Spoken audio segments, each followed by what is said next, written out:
The Naked Queen, discovered, translated, and edited by Allan R. Hall. Narrated by Chris Barnes. The Naked Queen, a tangential Arthurian legend, discovered, translated, and edited by Allan R. Hall. Narrated by Chris Barnes. This book is written to provide information and motivation to readers. Its purpose is not to render any type of psychological, legal, or professional advice of any kind. The content is the sole opinion and expression of the author, and not necessarily that of the publisher.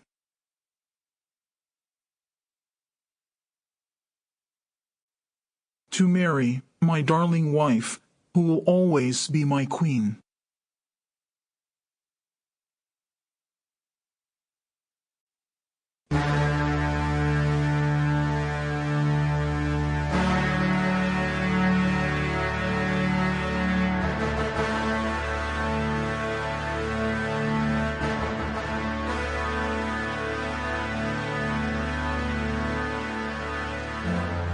Prologue.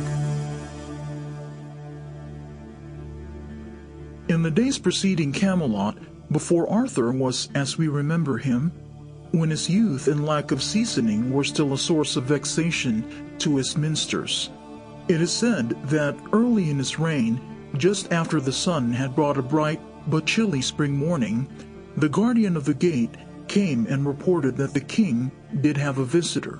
The king asked the guardian the name of this man, and 'twas not he knew.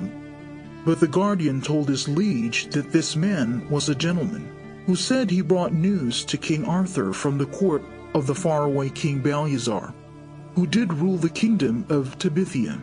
Arthur knew neither king nor kingdom, and his curiosity piqued. He gave the man audience immediately upon entry to the walled garden, where Arthur was practicing his falconry. The messenger entreated the king for privacy, as the words he had to tell were for Arthur's ears alone. Perplexed but intrigued, the king sent the servants from the garden, and bade the gentleman deliver his message with dispatch. What news then of King Ballizar? Your Majesty, the king is dead.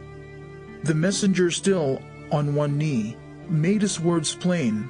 Arthur grew impatient. We know of no Ballizar, king or no. What good or ill is his death to us? Sire, my name is Darian. I come to thee to bring the tale of the king's rule, of how he and the queen he chose to both ruled and died. From their wedding to the king's death, 'twas a span of 27 years. I have traveled far, but have found none who could tell me what it means. Then, as I traveled in your country, between the blue and the green mountains, as I walked along a lake, I heard a voice command me to seek thee out, and I found the words wise, for thy name even now is known in lands far from England's shores. Her name thou wouldst not recognize, but is known as the Lady in the Lake. We too have heard that voice, and obeyed. Thy telling of it gives thee entry here, and we would have the tale of this King Ballizar. 'Tis a tale both benevolent and wicked, for the telling begins with sin most evil. I bring my tale to thee in the belief that thou may profit from it, and learn the wisdom buried within. I do so, for I have been burdened with this tale for many a year, and now 'tis done. I must unburden myself, and leave this heavy mystery with one who may understand it better.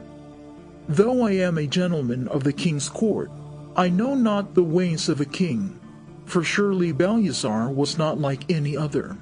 Yet there is something in me that tells me you are the man I seek. I have come, therefore, many kingdoms crossed, to present thee with it. A tale I still cannot fathom. It will take minds far more keen than mine to decipher it. And how much of this king's reign wouldst thou relate? Sample complete. Ready to continue?